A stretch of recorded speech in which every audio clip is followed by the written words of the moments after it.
Box Pod, where we have the questions and the students and the youth have the answers. Click on that like and subscribe button. Remember, it's only $3.99. Today is a different episode. Today we have the episode I need to know, since school is coming back into session, we need to give some of the secrets of being a good student. Today the guest I have my son, Nico Smith. How you doing today, buddy? Good. Good. Well, let's just get right into it on how to be a good student. I want you to imagine this.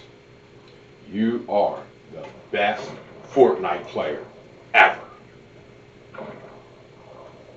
Think about that. Ain't nobody touching you. Now, I want you to turn around and think it like this. Being a good Fortnite player, practice is the pursuit of perfection. That's what I've always taught you, right? Yeah.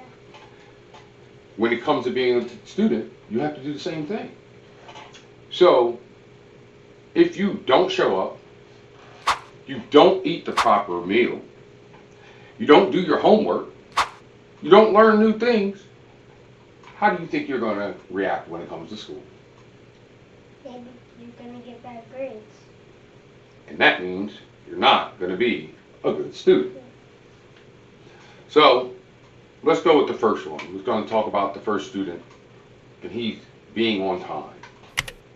He's able to get up, eat a proper meal for breakfast, and he can go out the house on time. Day is nice and smooth. Am I right or wrong? Right. So let's now look at the second. You're late for school, student. He woke up late. He was playing video games before he went to school. He didn't want to eat breakfast, and now he missed out. Now, what do you think he's going to do when it's time to go to school? He's gonna be late. He's going to be late. And with that being said, it pretty much throws off your day when you're not on time and doing what you have to do. Am I correct? Mm-hmm. All right. So let's go ahead and look at the next thing when it comes down to being a good student. Hating in class.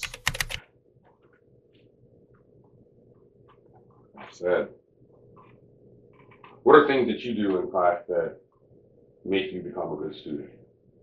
Listen, never talk over your teacher or your other friends, and keep your hands in protection, and you never punch people or kick people. I agree with all those. I agree with every last one of those. Let me ask you this, Nico. When you shout out an answer, is that what you're supposed to do in class? No. How do you celebrate when you have made the correct answer? Silent cheer. Is it right to be getting up and making a big spectacle in class that you have the right answer? No. Another thing that we've been talking about that we know that when it's coming now, going into the second grade, is homework. Homework is a good thing because all it does is pretty much just reiterate what happened in class, and it makes you learn what you did that day. My question to you is, Nico, let's say the next day you did not have your homework. What would you do? I don't know. That's not Hmm? So it would be hard. Would you be able to go up to the teacher and tell the teacher the truth that you didn't have your homework? Yes, I think that would be a good thing because at the end of the day, one thing students have to remember, there are times that we know as teachers that you guys are human. You guys make mistakes. We know the ones that if you're always having your homework on time and you miss one day, we understand that.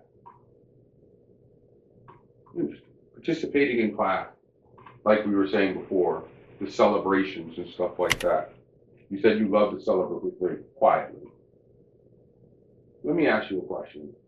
One of my final questions I want to ask you about celebrating in class. When do you think there's a time that you can celebrate loudly? That when you have like a free time and then you can just celebrate. Free time. I like that. So when it comes down to school, school is all about learning and it's all about growing as a student. And with that being said, Nico, I think you're going to be all right going into second grade.